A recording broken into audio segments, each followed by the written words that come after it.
This show is brought to you by SalCal Real Estate Connections. Welcome to the Telescope View, and we're here tonight with co-host Rick Teles, author of The Final Revelation of the Sun Project, and yours truly, Larry Mangello. Our third member will not be with us tonight, Steve Parker. In tonight's show, due to a email we received from a viewer, wanted to know a little bit more about ET drones. And of course, the other thing we're going to be talking a little bit about the bees, and I don't mean the birds and bees. Steve, Rick, we got a show tonight that's so interesting. I just can't wait to get started. Are you ready to rock and roll? We're ready to go. I think we're going to get into a little bit of science tonight. The question was, what we're going to look at is we're going to try and put this whole UFO thing in perspective. What are UFOs? Yes, they're unidentified flying objects. We understand that. And 99%, 99 and 2/3% of unidentified flying objects are just misidentified common events, natural occurrences. But there have been some things out there that people truly can't explain. And what we've seen is that witnesses over the years have reported seeing things that have fantastic flight capabilities, non-ballistic flight capabilities. They make right-angle turns. They accelerate and decelerate from like 0 to 3,000 miles an hour. And the thing is that no life as we know it could endure those forces. So what are these things that we're seeing up in the sky? That's what we're going to talk about, okay? Now, earlier this year, Nick Pope from the Ministry of Defense in England, or a former member of the Ministry of Defense in England, and responsible for England's UFO project, he suggested that UFOs might actually be alien drones. Well, I met Nick a number of years ago, and Nick's a great guy, but this idea is not entirely new. In fact, Steven Spielberg suggested this in the movie Close Encounters of the Third Kind in 1977. I don't know if people remember the scene, but this is when they were at the mountain, okay, and when the craft first came over, there was a guy, he was holding up something that looked like a microphone. He said, "We're monitoring no biologics." All right, so that's interesting. Maybe they're a drone. Now, the other interesting thing is in the 1980s, Dr. J. Allen Hynek, who's kind of the father of modern UFO investigations, he actually started to suggest right before he died that maybe what we're dealing with here is actual living creatures, that the aliens are actually these things flying around. They're living creatures. So the question comes down to who's right? Is it Nick? Is it Dr. Hynek? Who's actually correct? What are these things is the question. So any ideas? Well, and you're right. I'm a little confused whether they have pilots or not. Are they doing this on their own? Well, that's the question. And in the book, we reveal that there are actually two types of ET drones, and both of them are alive by human standards. Wow. And that's what kind of gets everybody to stop. Wait a minute. First of all, it's hard enough for people to accept that there might be aliens or alien craft flying around the Earth. But secondly, when we say that they're alive by human standards, what do we mean? Well, we mean that they're organic. Okay, these craft actually are living. Okay, and what are we talking about? Well, we mentioned in one of the last shows that there's two types, according to classified files, based on the information that I got from talking with a number of these people that we mentioned in the book. Right. We have a couple of classes of ET, what we now call drones, which we wouldn't have known about in the 1970s or even in 1947. We have a couple of classes. One is called the Enigma class. Now, the Enigma class drone that we talk about is actually a robotically piloted aerial vehicle. We call it an RPAV in our technology, but it's robotically piloted by who? Who's piloting these drones that could endure this type of stress or forces? And those would be your friends, the bees. The bees. Okay. Bees are, and we've explained this before, are biologically engineered entities. What most people, or people who follow UFOs or extraterrestrials, they're known as the Greys. And the interesting thing about the Greys is when you study them, and we learned this at Roswell. In Roswell, when they actually found these creatures, and that did happen, they learned that they weren't the actual aliens. They were, in fact, creations of the aliens, something that we might do in the future. We created a robot, but the way they created it was a biological. It was a biological entity. Its heads were big to cushion its brain against gravitational forces. Its body was narrow. to handle gravitational force. It had no digestive system because you're not going to carry food. So when we look at an Enigma craft that might be flying around, and we've had different ones, an Enigma class drone was actually what we saw at Roswell. Okay, so that was a robotically piloted aerial vehicle. Okay, they were in there. The second one is a Dragonfly, and we've talked about that before. Dragonfly is an autonomous air vehicle, and we use those. The Navy has one that lands on an aircraft carrier, and that's what we saw at Bentwaters. Remember when we talked about Rendlesham Forest and Bentwaters? This thing was like weaving in between the trees. It actually would weave in between the trees, but this was actually an autonomous air vehicle. It did everything by itself, and it was assembled out of living matter. Okay, so it was basically alive. All right, it was assembled in the same way that we would assemble a drone, but using much more sophisticated technology. They had organic skins, and the organic skins were covered with sensors, just like the skin of a shark. The skin of a shark has all kinds of sensors on it. And their brains are essentially supercomputers, but they're organic. They're made using a form of DNA. We don't exactly know what it is.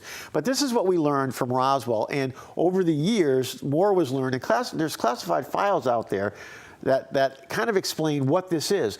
But it's never been explained to us exactly how it's done. Okay? Wow. So, and we do know that they use gravitational waves and electromagnetic fields to actually fly. So what we have in front of us here is we have our stereotypical flying saucer here, which is actually sitting on an electromagnetic field. And we have some ideas of what the different things that have seen in the sky. We have the classic spherical shape, of something that would fly through the sky. People explain or report seeing this. And we have the little saucer shape here, which is similar to this one.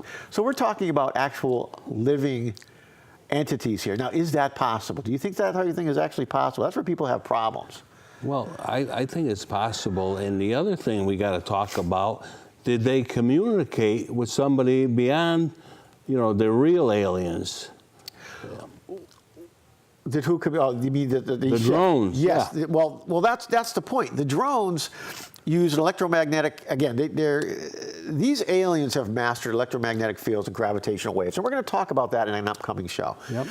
But they also communicate using electromagnetic fields, and we're going to talk a little bit in a moment about very studies we're doing ourselves for the same thing. That's right. So basically, when you have an autonomous aerial vehicle, all they have to do is pretty much talk to it or think to it. They communicate through electromagnetic fields and tell it what they want it to do, but it can take care of itself. It knows what it needs to do. It can think. It has a vast storage of knowledge that it knows where to fly, how to fly, what to do. It almost acts like a living creature. I mean, it could actually fix itself too. Apparently, they can. They can fix itself. They can determine that there is a problem. So for the most part, this is something that pretty much, fire and forget, it goes. But it has a mission, and they know what the mission is, and the missions can be changed. And they're not really programmed in the way we program them.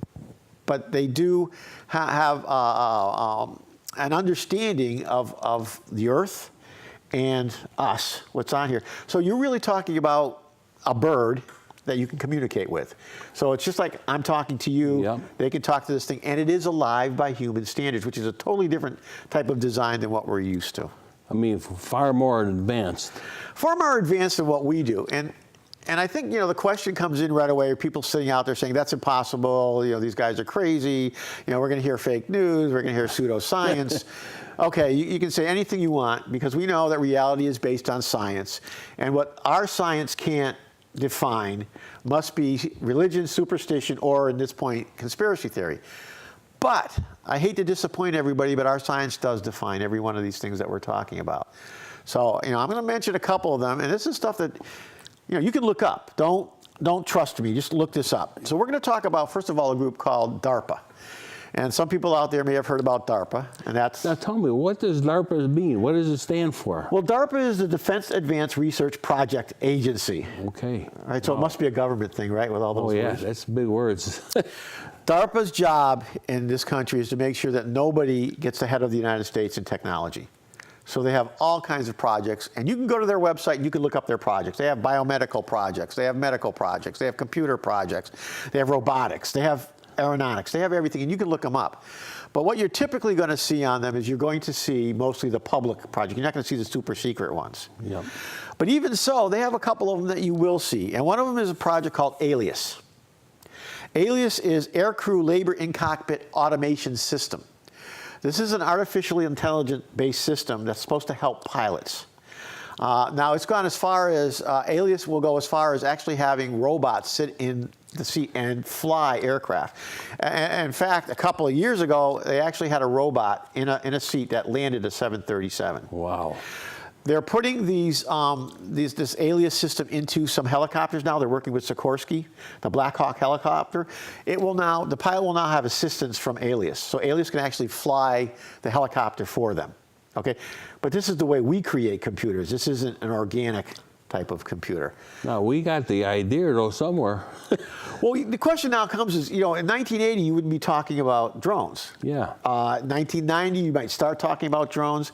1947, 1950, you never would have been talking about drones. No. But we had this information. Now, there's another thing from DARPA we want to talk about, and that's the DARPA Engineered Living Materials Project.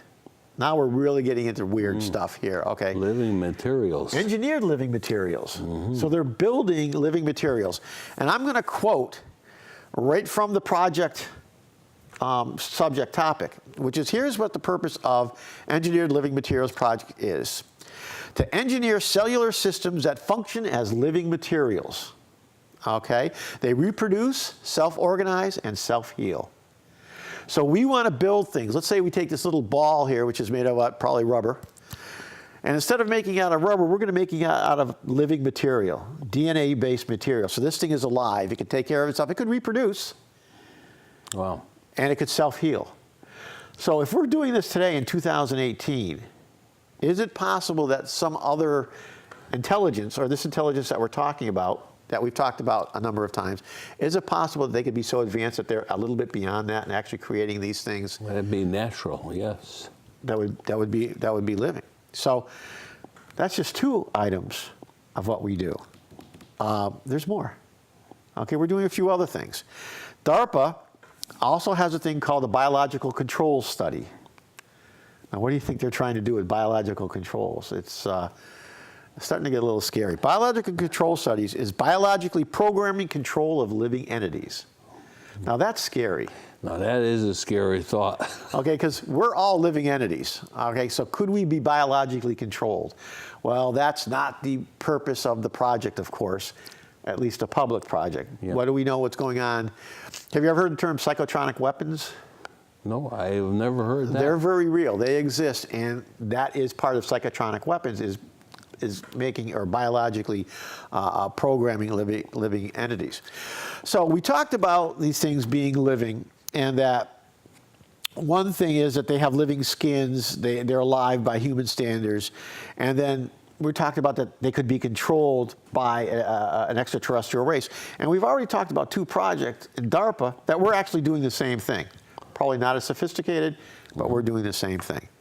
Is there more you want to ask? Absolutely want to know Yes, more. there is more. DARPA has another project, and it's called the Radio Bio Project. Radio Bio, radiobiology, okay? They're studying biological systems that they believe use electromagnetic fields for communications. Oh boy. Okay, so we're talking about at the cellular level. Even though there were some scientists last year, I believe they were from Britain, that were talking about using the electromagnetic field around the Earth actually for people to communicate. Yeah. That they believe that brains could do that at some point, that we had that capability, that we're not using it. But DARPA is looking at radio bio. So we've already talked about three items here that we're currently working on, that supposedly we were told through classified files, all right, the five men that I spoke to that were highly placed in both the military and intelligence world, so that they saw classified files that talked about intelligent extraterrestrial life was here and it remains here, and some of the secrets that they have. Now, the interesting thing they said too was that while there is limited communication with this race, they don't tell us how this stuff is done. They'll tell us a concept, but they won't tell us how it's done. So there's also some other people involved here. A place called Harvard University. I don't know if you're familiar, ever heard of Harvard University. Well, I wish I had gone there, but other than that, it's very famous. My father used to say he went through Harvard. Yeah. He drove through in a car. He went through. Drove through. I know it's an old joke, but he went through Harvard. Harvard is doing they're actually working on biological nanorobots. Wow. We're talking about biologically based, tiny, tiny, tiny, tiny robots. Probably can be inserted into the human body to attack, I guess, disease and that type of thing. So we continue to draw parallels to what supposedly this extraterrestrial race can do and what we're now doing. Now, is it coincidental that we're on the same path or a parallel path to what they're supposedly doing? Is it corroborative that we're doing things that we're suggesting this race may have already done? I guess it's possible, but well, there's a lot of correlation there. I mean, we had to get the idea somewhere. Well, you wonder, and there's one more group, and the British Aerospace Engineering (BAE) group. They're chemically growing drones in England. Wow! And if you saw a picture of their lab, it's these big, like tubular. Glass tubular things, and in it there's this fluid of some kind, and in there drones are growing, okay? And they're growing them using a chemical basis. So when they get done, these too would be living matter. So everything that we talked about, and we said as far as Enigma and Dragonfly, we're actually doing rudimentary versions of that today.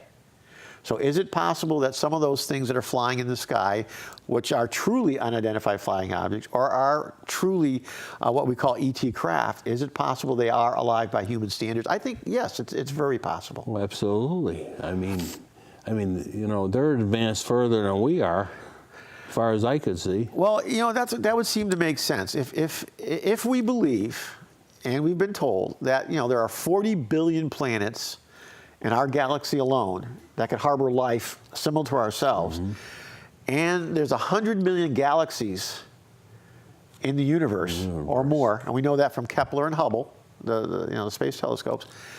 It's very possible that there could be a race out there that is 100 years advanced or 200 years advanced over us, and may not only have visited this Earth, may still be here and have some relationship to us, and have figured out how to cross time and space to get here. So the next question becomes, how does some of this technology work? How would it be theoretically possible for these things really to fly? And we mentioned gravitational waves and electromagnetic fields, and we're actually going to talk about that in another episode. Yeah, that's quite a subject, I'll tell you right there. And when you think back to Roswell, when they found these bees, as I like to call them, and grays, and I mean, that makes sense. They could not make heads or tails of what they really were. They didn't have a real human body, but they had these other traits that you talked about. Well, we've talked about this before, but mid-20th century technology and knowledge didn't support any of this. This was just too fantastic. Yeah. Then you got later in the 20th century, and we started to say, well, we're getting smarter, and you got into the 70s, and that was the age of stealth, which people had said prior to that couldn't be. So now all of a sudden you look back at Roswell and some of the things that we heard and we learned, they're starting to say, well, maybe. Now we're looking at some of these things with 21st century eyes, 21st century technology. Yeah. And we're starting to learn that we can do the very same things. We know that we can grow skin, and we're doing that. We know that we can use 3D printers to create things, create skin, they're even using them to create organs at this point, or they're experimenting with that. So all the stuff that we're talking about that in the mid-20th century seemed to be so fantastic, maybe isn't. But you have to wonder, like you said, where did we get the inspiration for this? Where did we get it from? Is it just a parallel track, or where did we get these ideas? I mean, today with the stealth thing is going on, I mean, UFOs probably are not seen today because they're advanced so far you can't even see them. Never mind find them. Well, that's it. Supposedly, both Enigma and the Dragonfly class have absolute stealth capability, which means invisibility. Yeah. And some people say that's impossible. Actually, it's not. No, it's not. First of all, we have virtual stealth capability today, and that's the radar evading aircraft that we have, the electronics evading aircraft that we have. But supposedly, and it was actually mentioned in a speech recently, we have a plane you can't see. And this has been being worked on for many years. I remember even when I was involved with some of the DARPA stuff, I heard stories about this. And really the way it works, the basic stuff is very simple, is you had thousands of tiny nano cameras and screens, like in my shirt. So the cameras on this side were taking a picture of that wall. The cameras in the back were taking a picture of that wall. And the screens here were just projecting what was on that wall to here. And you don't see nothing. You don't see nothing. And supposedly it had to be large, but they did it with ships. They've done it with tanks. In fact, they said this was done in working with the Israelis, that some of this was done. So virtual invisibility we have. Absolute invisibility. I hate to get into some of the sci-fi terms. People call it cloaking. It is, in fact, what it is. We have that capability for absolute capability. And then, when you think about, they always talked about having this speed. These UFOs would have speed beyond unbelievable that we never even would thought of having, Well, yeah. I mean, that's the problem, right? So. Yeah. And the problem with the speed is acceleration and deceleration. We know today, even with some of our newest fighter jets, the F-22s, they have a vectored thrust capability, which means the plane can turn without that sloping motion. It can turn because the thrust change. Yeah. But the problem is, as the speed increases, the pilots can't withstand those G-forces. So now we're talking, people reported seeing, objects in the sky, spherical objects or glowing objects that would come down and stop, or make a right angle turn, without ever stopping. Without stopping. Yeah, so that's something that we really can't understand based on our science. Yeah, I mean, the technology is just keeps going further and further, and you have to think, where did this all come from originally? Right.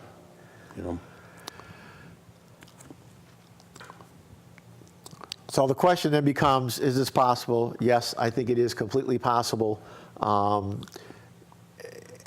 At some point, we will learn this.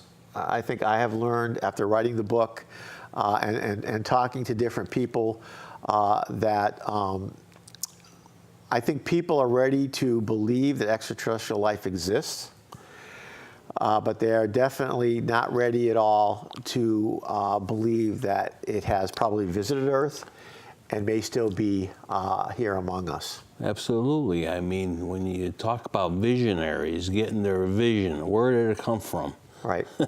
Well, and some people are they just think that way. They're creative. They're ahead of their times, and we always have people like that. You have the Teslas, Kelly Johnson from the Lockheed Skunk Works. This is the way they think. So. It's all completely possible. And I think, as we go on in some of the other shows that we have coming up. Yeah, we will, we'll get into, the electromagnetic forces, and I'll tell you right now, that is an interesting subject. But you know what, Rick? As usual, time is flying. Time is going by. And we're going to have to break away. Today's show has been excellent. I want to remind viewers that, to go to our email site and email us at theviewshow@aol.com. We want to hear from you, and believe me, there's plenty to talk about when it comes to this subject. Thank you for watching the show tonight, and see you next episode.